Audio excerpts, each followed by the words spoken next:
Poetry I started writing since 2018 और something, और मैं उतना ही अच्छा शायर या पोएट हूँ जितना वरुण धवन एक्टर है। और आई डिड माई इंजीनियरिंग, उसके बाद मैंने ऑफ कोर्स मुझे एक्टिंग करनी थी इसलिए मैंने इंजीनियरिंग की, और मुझे प्रैक्टिस करनी थी इसलिए मैंने जॉब भी कर रहा हूँ अभी। So I am acting as a corporate guy. So कुछ सुनाऊंगा, अगर हंसी आ जाए तो कॉमेडी समझ लेना और अच्छा लगे तो पोइट्री है। पुरानी है, मुक्त छंद मराठी में बोलते हैं। तो ये 2 लाइनें मैंने सुनी थी कहीं पे, पता नहीं इसका ऑथर कौन है, उसको मैंने आगे बढ़ाया। तो 2 लाइनें ऐसी है कि इश्तेहार दे दो ये कमरा खाली है, इश्तेहार दे दो ये कमरा खाली है, वो जो रहने आया था किराएदार निकला। इसे आगे बढ़ाता हूँ। इश्तेहार दे दो ये कमरा खाली है, वो जो रहने आया था किराएदार निकला। सोचा था रहेगा यही हमारे साथ, सोचा था रहेगा यही हमारे साथ, कुछ ही दिनों में ठिकाना बदलने निकला। तकलीफ तो हुई होगी जाते वक्त उसे भी, न पूछा हमने न उसने पता न गवारा समझा। कहता था बड़ा आराम मिलता है यहाँ, बड़ा सुकून मिलता है जालिम दुनिया के कहर से। इस छत के साए में सब दुख दर्द भूल जाता हूँ, यहाँ आकर किसी के साथ होने का हौसला पाता हूँ। बातें बड़ी अच्छी करता था, अक्सर मिलता था सीढ़ियों पर, कुछ हम अपना हाल सुनाते, कुछ वो अपनी बात बताता, कुछ हम उसे समझाते, कुछ वो हमें समझाता। बिना मांगे दे जाता था किराया, किश्तों में सही पर एक मुस्कुराहट के साथ दे जाता था। वैसे सामान सब ले गया अपने साथ, सिवाय कुछ मुरझाए फूल और कुछ आधी अधूरी कविताओं के पन्ने छोड़ गया। क्या बात है। रोज ले आता था फूल कुछ बागों से, अब भी महक रहा है कमरा उसकी खुशबू से। रोज ले आता था फूल कुछ बागों से, कमरा अब भी महक रहा है उसकी खुशबू से। उसकी सुरीली आवाज अब भी गूंजती है कानों में, दीवारें जैसी उसकी शायरी पढ़ रही हो। शाम के वक्त खिड़की खुली रखता था, कहता था खिड़कियां और आंखें सही वक्त पर खुल जाए, खिड़कियां और आंखें सही वक्त पर ना खुले तो घुटन सी होती है। कमरा छोड़ जाने की वजह पूछी तो बोला जगह बहुत बड़ी है, मेरी हैसियत कम, कमरा काफी बड़ा है और मेरी जरूरतें कम, कोई ढूंढ लेना दूसरा, कोई मिल ही जाएगा, मुझ जैसे परदेसियों की कमी नहीं है यहाँ।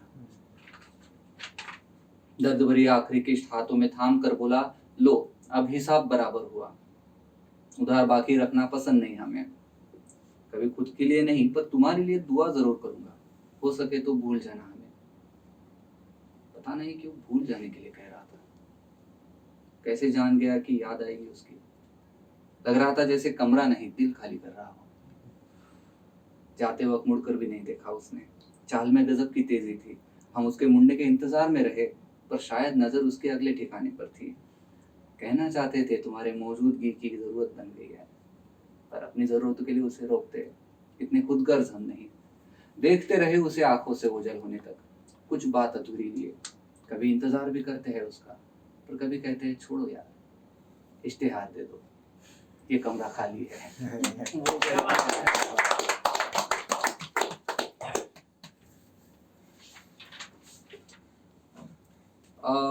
कुछ लाइनें लिखी है कि लफ्ज आते हैं अशार नहीं आते, लफ्ज आते हैं अशार नहीं आते, हम मुफलिसों के घर अब त्योहार नहीं आते। मुफलिस मतलब गरीब। कि लफ्ज आते हैं अशार नहीं आते, हम मुफलिसों के घर अब त्योहार नहीं आते। है हकीम हम हरफों से दवा करते हैं, है हकीम हम हरफों से दवा करते हैं, शहर में सब दुरुस्त है कोई बीमार नहीं आते। और लौट जा रहे हैं जिस्मों की सरहदों से सब, ये जब सब चल रहा था ना स्टैंड अप में भी स्टार्टिंग में कि लौट जा रहे हैं जिस्मों की सरहदों से सब, कूचा है दिल में अब तलबगार नहीं आते। लफ्ज आते हैं अशार नहीं आते। नीली आंखों में नीली रातों में आंखें लाल करती है, नीली रातों में आंखें लाल करती है, हर पल को दिन को साल करती है। मैं सादगी पर उसके कसीदे लिखता हूँ, मैं सादगी पर उसके कसीदे लिखता हूँ, कसीदे मतलब उसकी नज्म लिखते हैं, नज्म लिखता हूँ उसकी तारीफ में। ओके, मैं सादगी पर उसके कसीदे लिखता हूँ तो अंदाज़े बेरुखी से जीना मुहाल करती है। और तेरा धूप से क्या वास्ता है, तेरा धूप से क्या वास्ता है, छाव दरख्तों से सवाल करती है। दरख्त मतलब पेड़। और हाँ, 2 शेर है कि तुझसे जीतना कहाँ आसान होता है, तुझसे जीतना कहाँ आसान होता है, मेरी झोली से बड़ा तेरा आसमान होता है। और कब तक उलझा कर रखोगे अपने दीदार में हमें, कब तक उलझा कर रखोगे अपने दीदार में हमें, हम आवारों को भी कभी घर जाना होता है।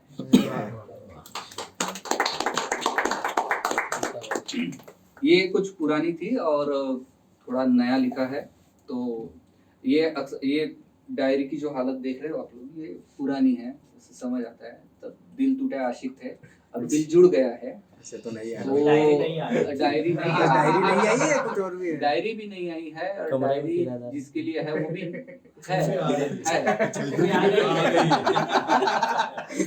तो अक्सर उनकी एक शिकायत थी कि भाई पहले तो तुम बड़ा लिखते थे, अब लिखते नहीं हो, और जो जो लाइनें सुना के तुमने पटाया तो क्या वो तुमने ही लिखी थी या नहीं, उसको डाउट आने लग गया। तो थोड़ा फिर और लिखना तो चालू ही था, पर कुछ लाइनें लिखी है तो सुनिए। कभी हंस के कभी मुस्कुरा के ऐसे मिल रही हो तुम, कभी हंस के कभी मुस्कुरा के ऐसे मिल रही हो तुम, जैसे सदियों से खुशियों से बिछड़ा हुआ हूँ मैं। इतरा कर बाल सवार रही हूँ यूं, जैसे अरसों से तन्हा बिखरा हुआ हूँ मैं। किस्से कहानियां चुगलियां यूं सुना रही हो तुम, जैसे सालों खामोश सुन रहा हूँ मैं। सच्चे झूठे सारे सपने दिखा रही हो तुम, जैसे कई रातों से जागता रहा हूँ मैं। Thank you.